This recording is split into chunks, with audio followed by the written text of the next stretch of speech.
Bismillahirrahmanirrahim. Assalamualaikum warahmatullahi wabarakatuh. Alhamdulillahirrahmanirrahim. Pertama-tama, marilah kita panjatkan puji syukur kehadirat Allah Subhanahu wa Ta'ala, dan tak lupa syafaat serta salam kita panjatkan kepada Nabi kita, Nabi besar Nabi Muhammad SAW. Baik, hari ini kita akan melanjutkan materi kita tentang rangkaian logika kombinasi. Kemarin kita sudah belajar penyederhanaan rangkaian. Nah, sekarang kita belajar ke rangkaian logika kombinasi. Nah, ini materi-materi yang akan kita bahas, tapi nanti terbagi menjadi 2 sesi sepertinya. Oke, kita mulai saja untuk bagian pertama. Ini definisi dari rangkaian logika kombinasi.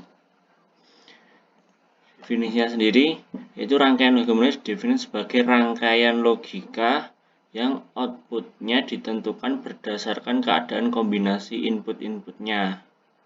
Jadi outputnya ditentukan dari kombinasi ini.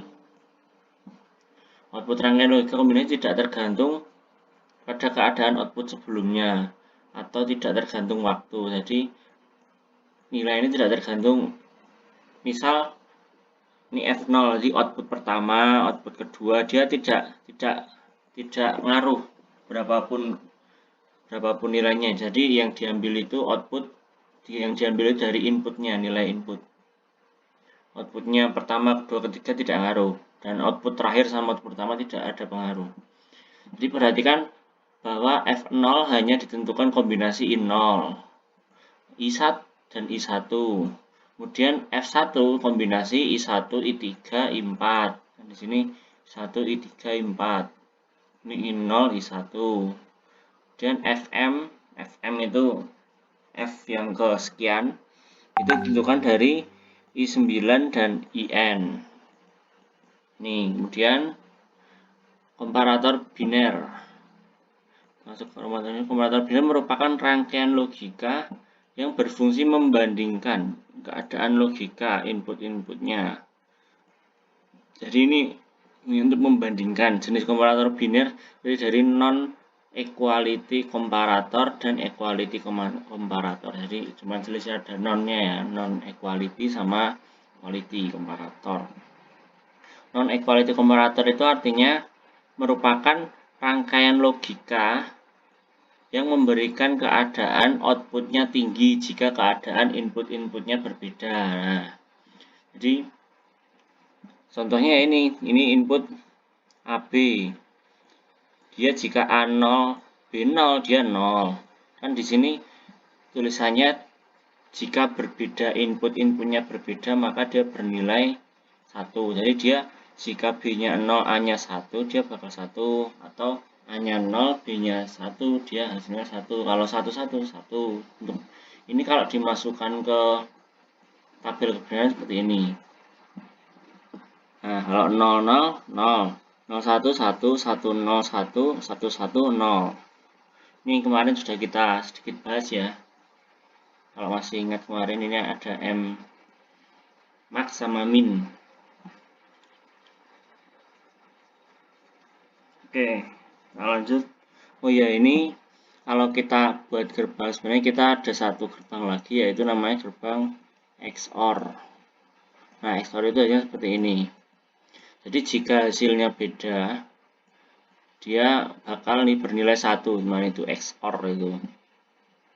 Lambangnya seperti ini, jadi ada 2 garis belakang. Nah, seperti ini. Ini XOR. Oke, ini berdasarkan kita akan diperoleh disebutkan bahwa semua min-term-nya terisolasi sehingga fungsi Y sudah merupakan bentuk minimum. Jadi dia langsung minimum ya hasilnya. Di sini persamaan output bentuk SOP minimum dan post minimum dari non-equality komparator langsung dapat diperoleh pada tabel kebenaran. Misal bentuk SOP-nya seperti ini kan, dari ini kita ubah SOP jadi seperti ini kan, yang bawah. Dan ini bentuk posnya jadi seperti ini. Kalau kita hitung seperti kemarin rumusnya. Kemudian ini untuk bentuk NaN. Jadi dari nilai ini kita ubah hanya menggunakan NaN. Dan di sini hanya plus. Jadi hanya kali ya kalau NaN. Di sini hanya plus karena kita menggunakan NOR. Dua ini mungkin agak jarang kita gunakan. Kemudian ini untuk rangkaiannya, agar bentuk SOP seperti ini, bentuk pos seperti ini. Nah, bentuk NaN-nya jadi isinya NaN semua, rangkaian ini NaN semua kan di sini. Juga NOR semua karena bentuk NOR. Maksud bentuk NOR, bentuk NaN itu jadi semua rangkaiannya jadi NaN atau semua rangkaiannya jadi NOR. Kemudian kecuali dapat dimulai dengan bentuk pos SOP, pos, NaN, NOR, non equality comparator juga dapat dimulai pada gerbang XOR. Lah ini yang saya maksud. Panjang itu exclusive OR. Misalnya XOR SOR gini. Gerbangnya seperti ini gambarnya, yang saya gambar tadi. Nah, lambangnya, logonya kalau dituliskan persamaan logika seperti ini. Jadi dia ada plus di dalam lingkaran. Nah, jadi kalau ada tanda seperti ini, A XOR B gitu. A XOR B ya seperti ini. Jika dicermati tabel kebenaran, output gerbang XOR membentuk fungsi sebagai detektor jumlah ganjil. Jika jumlah pasangan inputnya ganjil, maka outputnya 1. Nah, kan 00 hasilnya 0, 0 genap. Ini 1 dijumlah hasilnya 2. 2 kan genap. Maka 01 hasilnya 1 karena ganjil. 10 hasilnya 1 karena ganjil.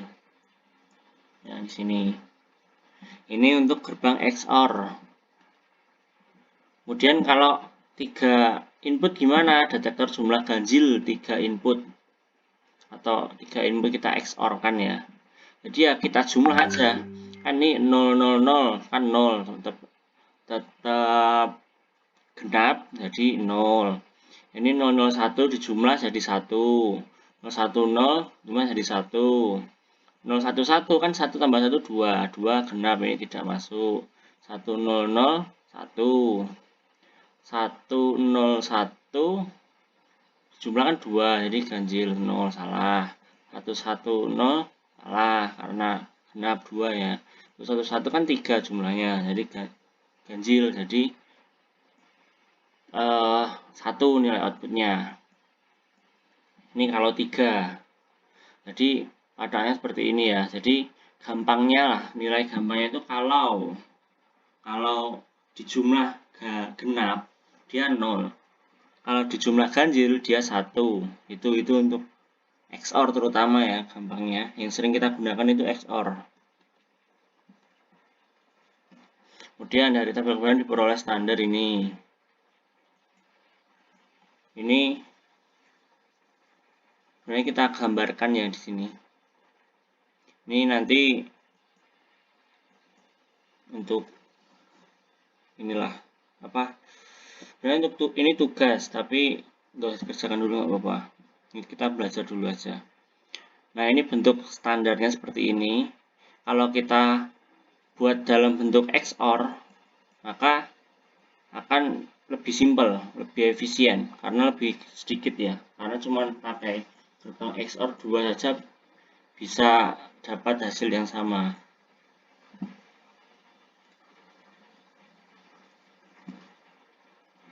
Kemudian untuk perhatikan non equality comparator. Sekarang equality comparator. Definisinya merupakan rangkaian logika yang memberikan keadaan outputnya tinggi jika input-inputnya sama. Nah, ini kebalikannya tadi. Tadi kan kalau non-equality kan dia bernilai 1 jika output-outputnya berbeda. Sekarang kalau sama, dia baru bernilai 1. Jadi misal 00, dia 1. Dia 11, dia 1. Sedangkan kalau dia berbeda, AB-nya berbeda, dia hasilnya 0.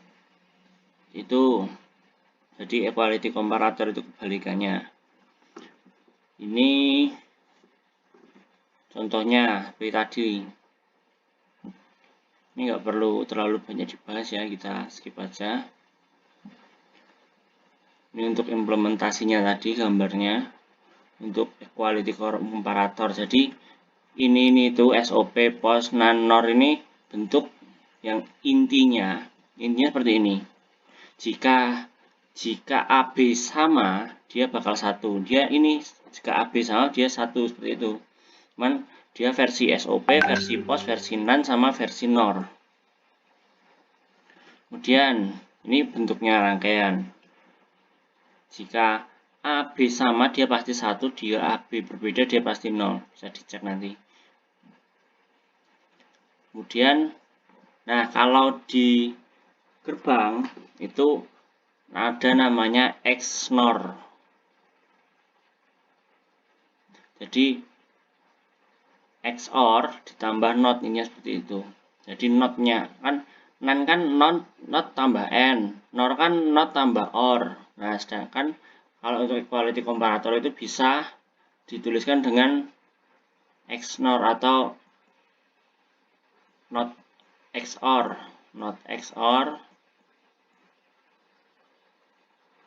atau kalau nggak salah punya namanya XNOR.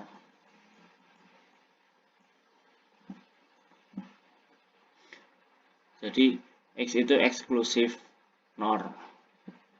Jadi jika angkanya sama, dia bakal bernilai 1. Seperti itu, kita intinya di sini belajar XOR sama XNOR tadi ya, komparator biner. Tapi namanya di sini equality comparator sama non equality comparator. Ini untuk XNOR-nya.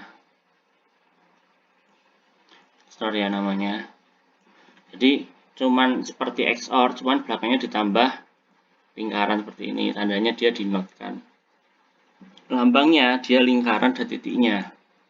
Dia XNOR, bukan XOR. Bisa juga sih sebenarnya kalau A plus B terus dinotkan gini bisa, sama artinya, cuman di sini ada lambang khusus XNOR itu.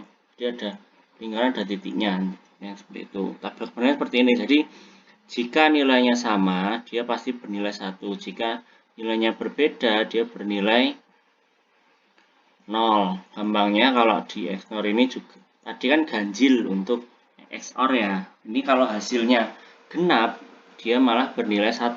Balikannya tadi intinya. Misal, ini contoh gerbangnya ya. Jadi IC XOR 2 input itu pakai 7468 namanya, atau bisa juga pakai 74266. Ini untuk XOR ya. Ini XOR 74266, XOR pakai 7468. Nah, ini kiranya gambarnya seperti ini untuk bentuk IC dari rangkaian XOR dan XNOR. Kemudian ada adder atau penjumlah. Add dari kata add sama R kan kata kerja. Ini melakukan penjumlahan, ini penjumlah, melakukan add itu menambahkan penjumlahan biner. Definisi sekarang kita bahas dulu half adder dulu. Half adder merupakan rangkaian penjumlah yang tidak menyertakan bawaan sebelumnya pada inputnya. Jadi tidak digarisbawahi, tidak menyertakan bawaan sebelumnya atau previous carry, jadi tidak diikutkan ya hasil sebelumnya pada inputnya. Contoh ini tabel kebenarannya. Jadi persamaan output perhatikan bahwa S membentuk fungsi XOR ya kan. Di sini kalau beda dia hasilnya 1, kalau sama dia hasilnya 0. Dan output CN membentuk operasi AND. Karena di sini dia hanya bernilai 1 jika inputnya 1, 1. Jadi persamaan output half adder di sini dapat ditulis untuk sum penjumlahan dia pakai XOR, S sama dengan di sini. Dan untuk next carry S carry itu jadi bawaan sebelumnya kembangnya itu kita tidak melihat ini. Jadi kita ngambilnya langsung dari A kali B di sini. Jadi kita nggak pakai S ini intinya lah. Seperti itu.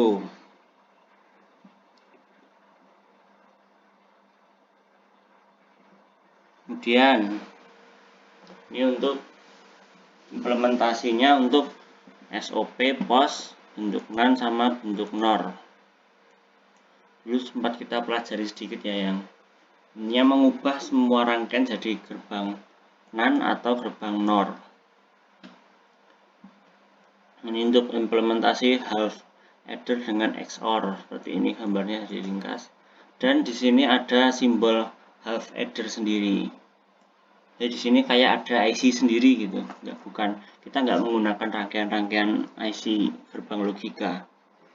Jadi 5 implementasi half adder, implementasi dengan gerbang XOR memberikan bentuk paling efisien ya di sini karena lebih sedikit membutuhkan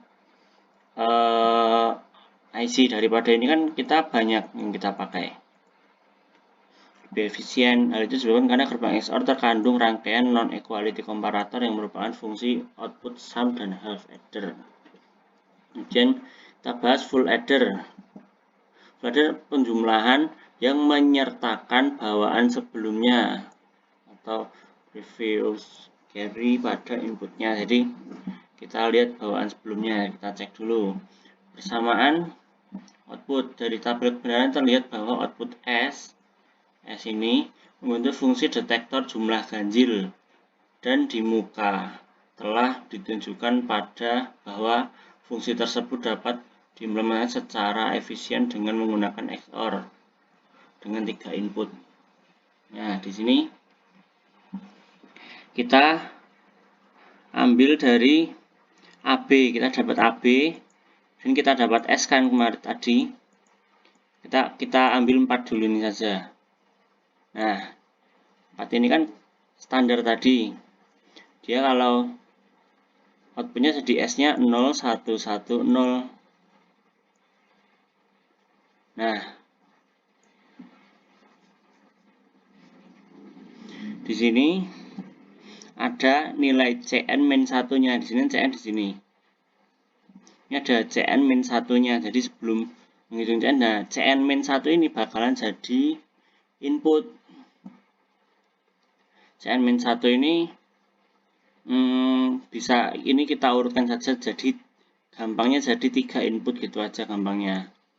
Jadi tetap ya 000, 001, 010, jadi urut lah ini. Kalau 3 inputnya ada 9 pasangan. Nah, S-nya itu dari nilai ganjil dari ketiga ini. Jadi 00 kan genap, 001 1, 00 0101. Kalau kita lihat secara terpisah di sini kan sebenarnya seperti gerbang. Tadi kan saya bilang di awal di sini seperti XOR 0110, di sini seperti XNOR 1001 urutannya ini loh. Tapi ini sebenarnya dari 3 hitungan ini. Nah, sedangkan untuk CN-nya berarti dia kebalikannya, jadi menghitung dari nilai yang sebelumnya. Kita pakai nilai C1 nya.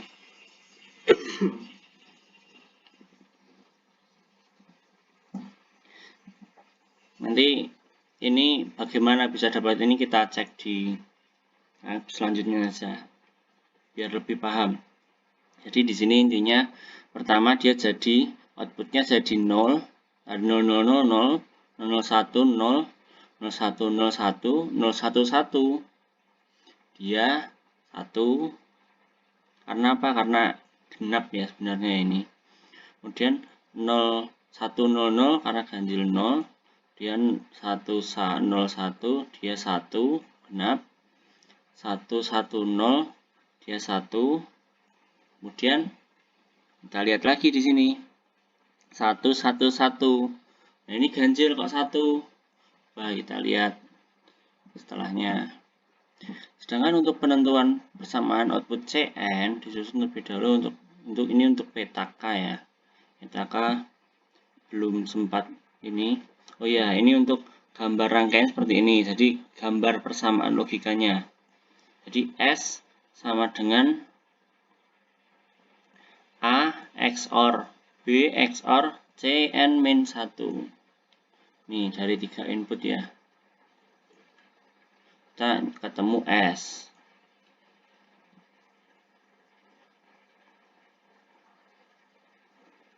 Kemudian sedangkan untuk menentukan persamaan output Cn terlebih dahulu disusun ini untuk Cn.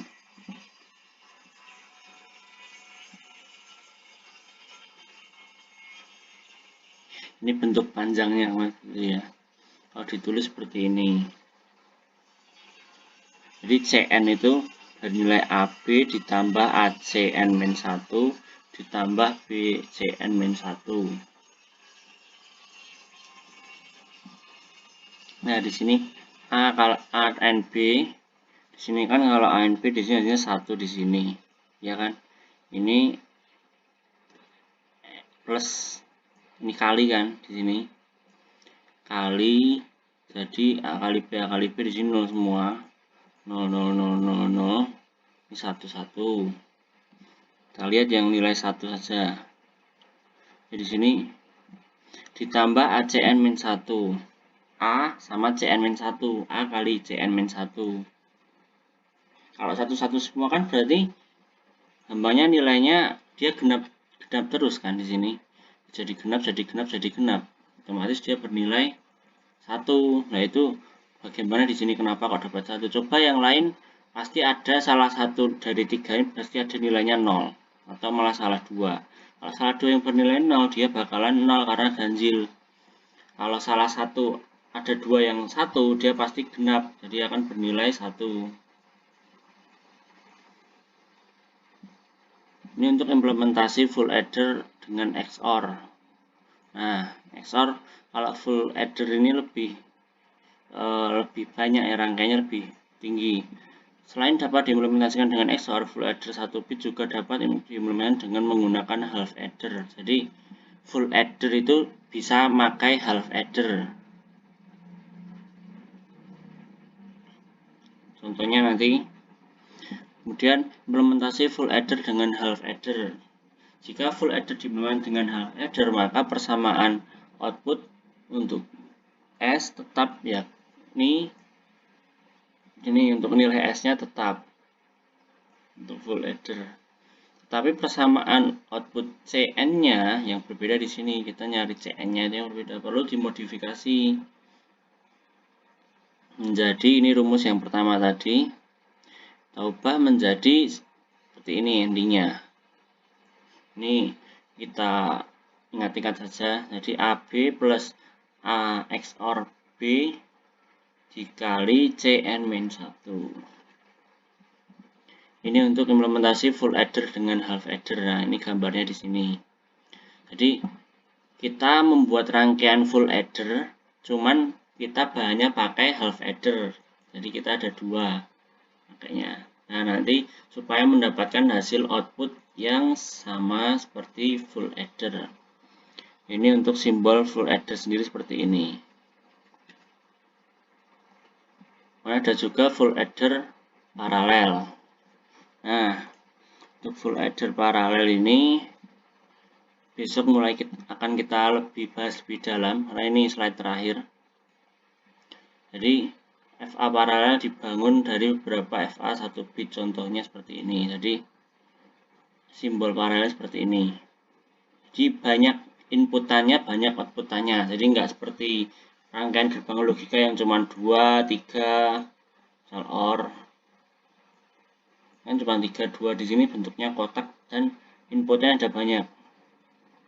Ada 8 di sini. C-nya ada C input, ada C output, ada S-nya, outputnya ada 4. Kalau kita buat dari full adder, jadi ada 4 full adder seperti ini. Kalau kita buat dari full adder, jadi kita susun seperti ini. Cuman kalau kita bentuk ada simbol sendiri. untuk full adder paralel. Jadi intinya seperti di rangkaian listrik ya. Jadi full adder paralel ya full adder yang disusun secara paralel. Jadi di sini pertama kan ini CN-nya kita masuk ke CN-1. Kemudian di sini CN-nya juga masuk CN-1. Di sini kita masuknya CN-1 dan outputnya CN out, carry out ini. Oke, sekian materi untuk hari ini. Semoga dipahami. Untuk tugas nggak ada ya, tenang aja. Yang belum mengumpulkan tugas kemarin dikumpulkan buat tambah-tambah nilai kalian. Sekian, terima kasih. Alhamdulillahirrahmanirrahim. Saya tutup bacaan hamdalah. Alhamdulillahirrahmanirrahim. Assalamualaikum warahmatullahi wabarakatuh.